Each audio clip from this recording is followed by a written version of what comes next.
Panginoong Maria, napupuno ka ng grasya at pinagpala rin ng iyong anak na si Jesus. Nay! Nay! Ayan, dito ko! Ayan!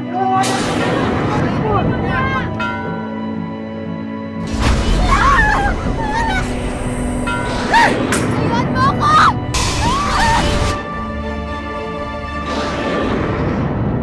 Tuwing Biyernes, pagpatak ng 3:00 ng hapon, may isang dalagita sa Cavite ang milagroso raw na lumuluha ng dugo. Isa nga ba itong himala? Panginoong Maria, napupuno ka ng grasya. Ang Panginoon ay sumili.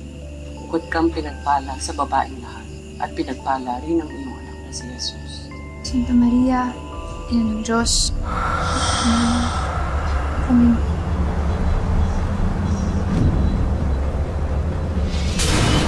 Nay! Nay! Bakit? Ano na? Nay, yung babaeng nakaitim. Nay, nandyan po siya kanina. Nay, umalis na po tayo dito, Nay. Ayoko na po siya makita, Nay. Ayoko na po siya makita. Ayoko na po siya makita, Nay. Ayoko na po siya makita.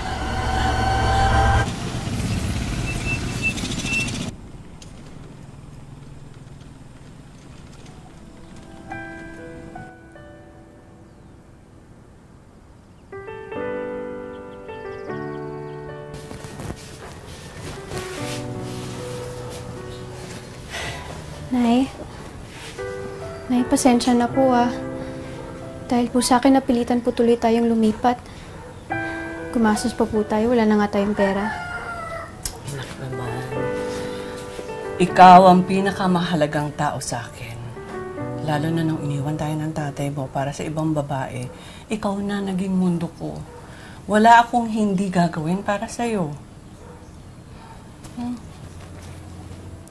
Ay, dito na lang, pakipatong na lang dyan. Salamat po. Salamat, sige. Dito rin lang. Salamat ah.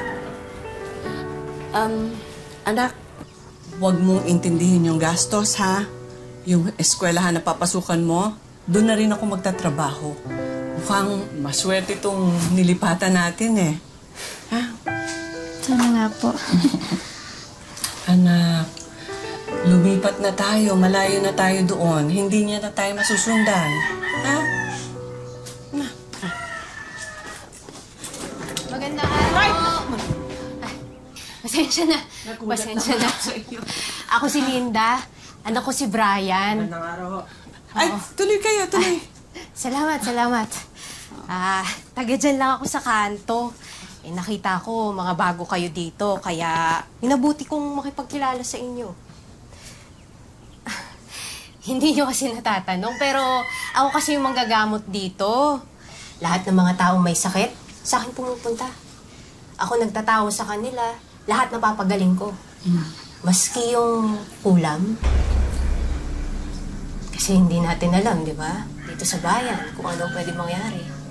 Kaya kayo, kung may problema kayo, puntahan nyo lang ako. Huwag nyo kakalimutan. Sige. Sige, sige, sige. Salamat. Pasensya na. Hindi, ako na.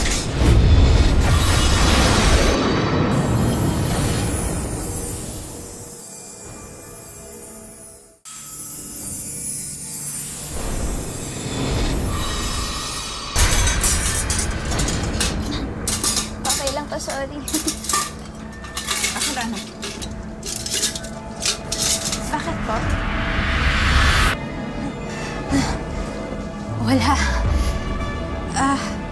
May iba lang kasi akong naramdaman nung hinawakan ko.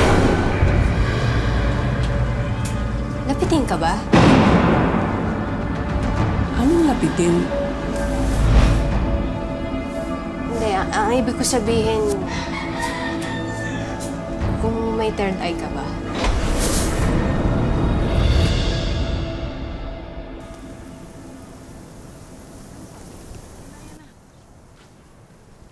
Ito na, oh.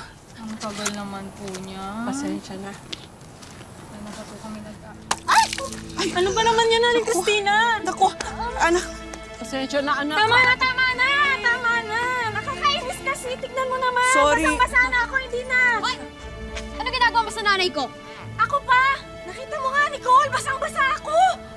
Anak. Di ba tama ako? Nanay mo? Nanay mo yan, tatanga-tanga. Ano sinasabi mo? Ha? Huwag mong ginaganyan yung nanay ko. Gusto mo isumbong kita sa principal? Ha? Tama na. Uy, tama na, tama na. Huwag mo ako hawakan. Nicole, tama na. Gusto mo matawag ka pa? Tara. Ano? Ano ha? Sasabihin ka pa? Ano? Tama na. Dito na tayo. Halika. Maupo tayo. Tama na. Halika dito. Anak. Bakit hindi na lang kasi nila naiintindihin na pagod po kayo? Bakit kailangan pa nila kayo laitin, Nay? Pabayaan mo na sila. Baka mamaya, pag nakita ka ng teacher, ikaw pa mapahamak. Naku, Aling Christina, oh. Ayan, kumain muna tayo. Sige, kain muna tayo. Aling Christina, kasi naman po yan sila, Faye. May pagkamata pobre po talaga yan, eh. Naku, baka nakakalimutan nila. Na kundi dahil sa inyo, hindi naman po sasarap yung luto dito sa kanila. Uy, ikaw naman, binuhala mo pa ako. Ito naman po. Nay, may pangdagdag pa ako dyan para mas mapangiti ko pa kayo. At taas ang grades mo, anak. Tapos tignan nyo na yung taas pa ng character building ko. Oh, Nay, bakit kayo malungkot?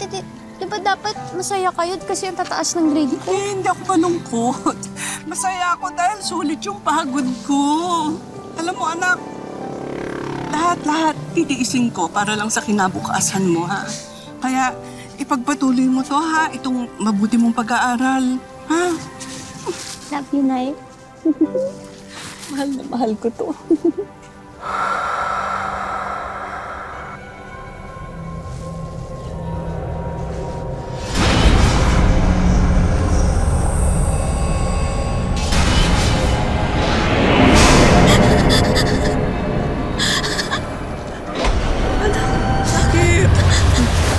Ano nangyari? Uy, Nicole, ano nangyari sa'yo?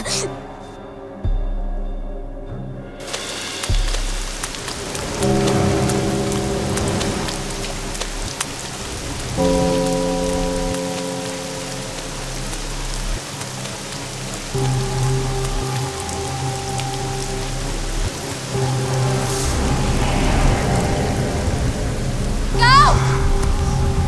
Ano gusto mo sa akin? Sino ka ba? Layuan mo ako!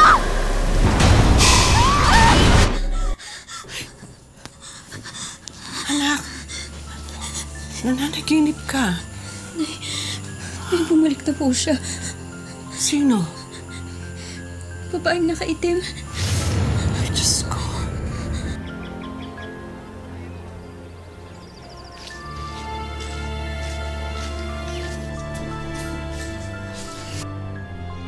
Anak, basta't kumapit ka lang sa pananampalataya mo sa ating Diyos, ha? Walang bagay na hindi niya kayang alisin. Wala.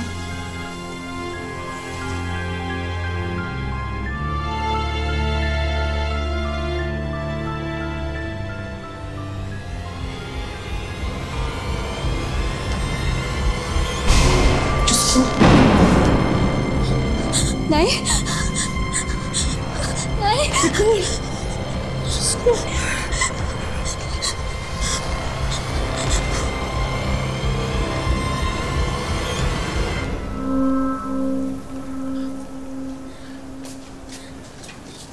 Pasensya na, Linda. Hindi ko alam kasi kung anong gagawin ko, kaya sa'yo ko na siya dinala. Tama naman ang naging desisyon nyo.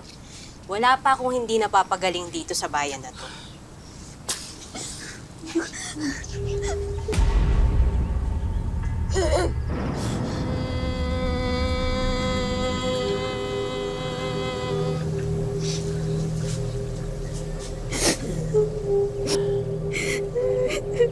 Ah!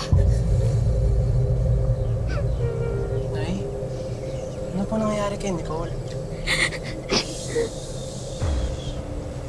Huwag kang apurado. Tatawasin ko lang to si Nicole. Ah! Ha! Ha!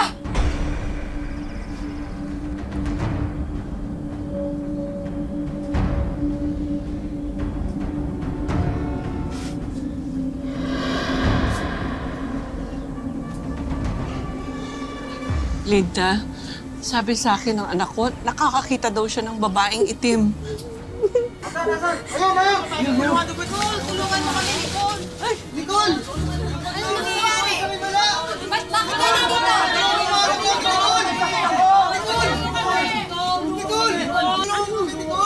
Nanay Cristina, meron pong daan dun sa likod. Sasamahan ko po kayo, ha? Nay, sasamahan ko lang po sila, ha? Nicole! Okay ka lang?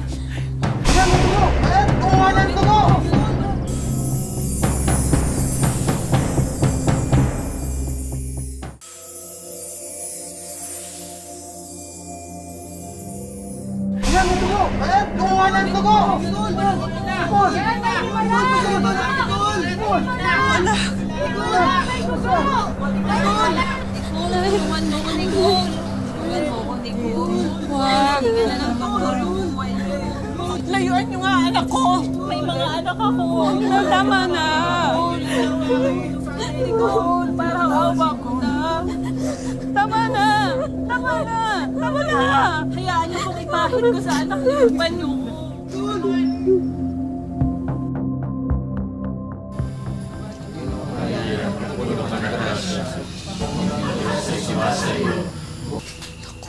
Talagang dinadagsa pa rin tayo ng mga tao. Ano ba talagang nangyayari? Bakit ho ba kasi ako lumuluhan ng dugo? Dahil po ba dun sa babaeng nakaitim? Hoy! Priscilla! Priscilla, lumabas ka dyan! Nay, nanggugulo kayo rito, Nay. Ano ba? Priscilla! Ano ba? Dala. Ay, wag po. Lalabasin ko lang. Dito ka lang. Sandali. Dito ka. Mag-usap tayo. Linda. Sige, pero dito sa loob. Hindi pwede. Mag-uusap lang kami. Pakihanda doon. Galing Cristina ako ng Bahala. Ay, naku, Linda. Mabuti na lang dumating ka. Alam mo, hindi na namin alam kung anong gagawin namin eh. Alam nyo, isa lang naman yung naiisip kong paraan. Lumayas kayo dito sa lugar namin. Ano ho? Eh, di ba? Napeperwisyo na kayo. Eh, paano naman ako? Mas napeperwisyo ako dahil kinukumpetensya nyo ako. Teka nga muna, Linda. Bakit kanya ka magsalita? Ginusto ba namin ito? Eh sila mismo ang pumupunta rito, ha? Tsaka, Aling Linda, hindi ko naman po kayo kinakalaban eh. Hindi naman po ako manggagamot. Yun naman pala. Eh, di yun ang sabihin nyo sa mga tao sa labas. Araw-araw kong sinasabi sa kanila yon, pero araw-araw, dumarating pa rin sila. At talagang naniniwala sila na naghihimala ang anak ko. Wala akong pakialam kung yung anak mo talaga naghihimala. Ang totoo lang niyan, inaagawan niyo ako ng mga parokyano.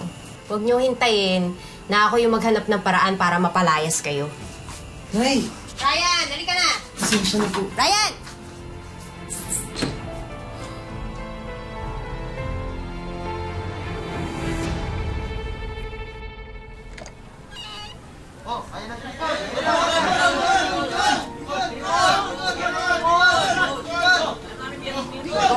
Nicole, Biyernes ngayon. Alam namin luluha ka na naman ng dugo. Oo nga, Christina. Hayaan mo na kaming makapagpagamot sa anak mo. Eh hindi naman manggagamot ang anak ko eh. Huwag mong ipagdamot sa amin ng himala. Sige na. Mabuti mo ka, Nicole!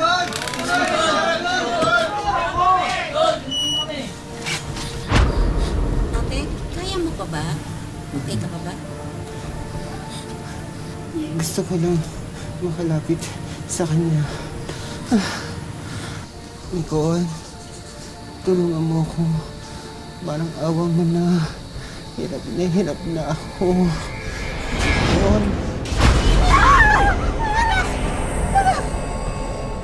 Nicole! May dugo! Lumuluha na siya ng dugo! Nicole. May dugo. May dugo.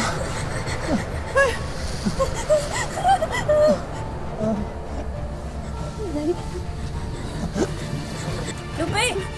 Lupe!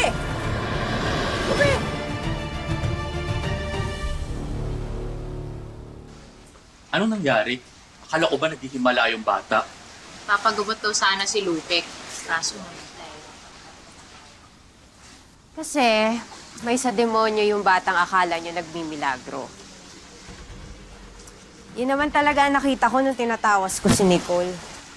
Nililin lang kayo ng demonyo. Kaya dapat mapalayas niyo yung mag-ina. Kung hindi, sunod-sunod na kamatayan ang mangyayari sa lugar na ito.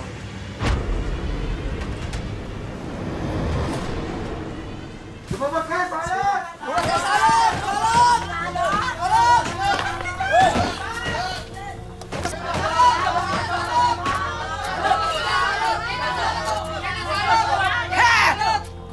Anong kaguluhan ito?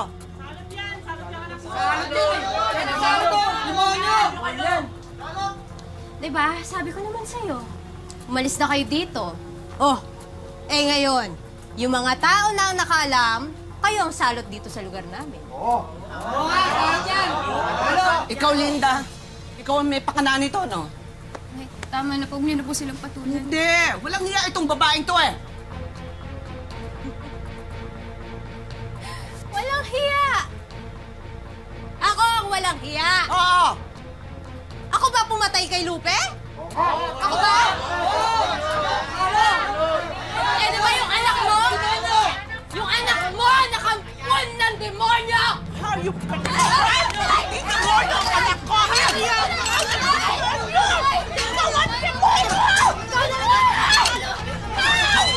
Tama na po! Ano po ba ginagawa namin sa inyo? Bakit niyo po ba kami palagi ginaganito? Sa totoo lang, pati po ako, hindi ko alam kung bakit ako lumuluhan ng dugo. Pero isa lang po yung alam ko. Hindi po kami masamang tao ng ina ko. Kayo ha? Tignan ninyo maigi ang mga sarili ninyo. Anong asa lang meron kayo dyan? Nananahimik kaming mag-ina pero kayo ang nagpupumilit na pumunta rito. Kung meron man totoong salot, walang iba kundi ang kabaliwan ninyong lahat. Kayo ang salot, hindi kami. Tayo na!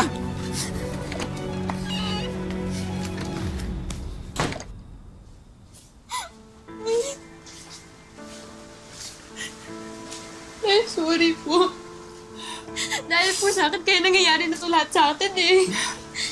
Hindi, anak, hindi. Ako dapat humingi ng tawad sa'yo kasi kung may pera tayo, di sana napadoktor na kita para malaman natin kung ano ba talaga nangyayari sa'yo. Hindi mo kasalanan, kasalanan ko eh.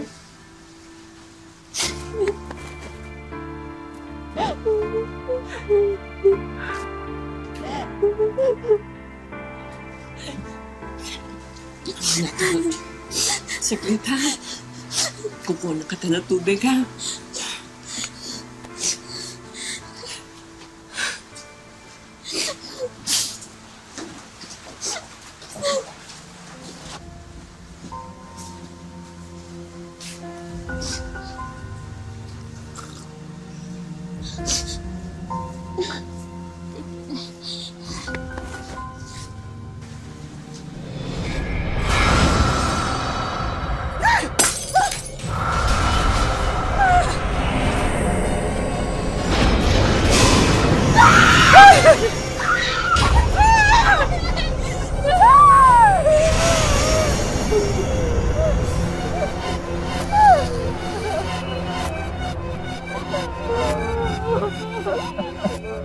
Yung Black Lady po, minsan nakatingin lang sa akin kapag nag-Black Rosary ako.